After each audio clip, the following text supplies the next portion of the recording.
بسم اللہ الرحمن الرحیم۔ السلام علیکم ناظرین۔ ایک لڑکی قصہ لکھتی ہے کہ میں نے گھر کی صفائی کی، اسی دوران بھائی نے فون کیا کہ میں بیوی بچوں سمیت تمہاری ملاقات کے لیے آ رہا ہوں۔ کہتی ہے کہ میں باورچی خانہ چلی گئی تاکہ ان کے لیے جلدی میں کچھ تیار کر سکوں، پر گھر میں صرف 2-3 آم ہی پڑے تھے۔ جلدی میں 2 گلاس جوس تیار کر لی۔ جب وہ آئے تو بھائی کے ساتھ اس کی ساس بھی تھی، جو کہ اس سے پہلے کبھی بھی نہیں آئی تھی۔ تو میں نے 2 گلاس جوس ماں اور بیٹی کے سامنے رکھ دی اور پانی کا گلاس بھائی کے سامنے رکھ کر کہا کہ مجھے معلوم ہے کہ آپ کو 7 اپ پسند ہے۔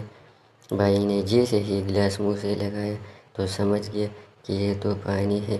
اسی دوران ساس نے میرے بھائی سے کہا، بیٹا 7 اپ میرے معدے کے لیے اچھا ہے، اس لیے میرا جوس تم پی لو، اور 7 اپ مجھے دو۔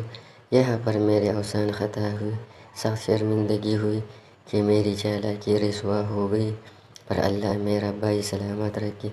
بھائی نے اپنی ساس سے کہا، اس گلاس سے تو میں نے کافی 7 اپ پی لیا ہے، آپ کے لیے میں فریج سے بوتل لاتا ہوں۔ اس نے گلاس لیا اور جلدی سے باہر نکلا۔ تھوڑی دیر بعد ہم نے گلاس ٹوٹنے کی آواز سنی۔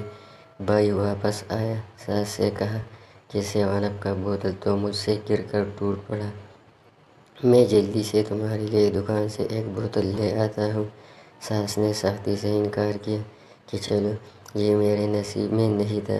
جب وہ رخصت ہونے لگے تو بھائی پیچھے رہا، خدا حافظ کہا، مصافحہ کے لیے ہاتھ دیا اور اسی دوران ہاتھ میں پیسے بھی تھما دیے اور مسکرا کر بولا، میری پیاری بہن، کچن میں گرے ہوئے 7 اپ کی جگہ کو دھو ڈالنا۔ اسی طرح میرے پیارے بھائی نے میری کمزوری پر پردہ بھی ڈالا اور میرے ساتھ مدد بھی کی۔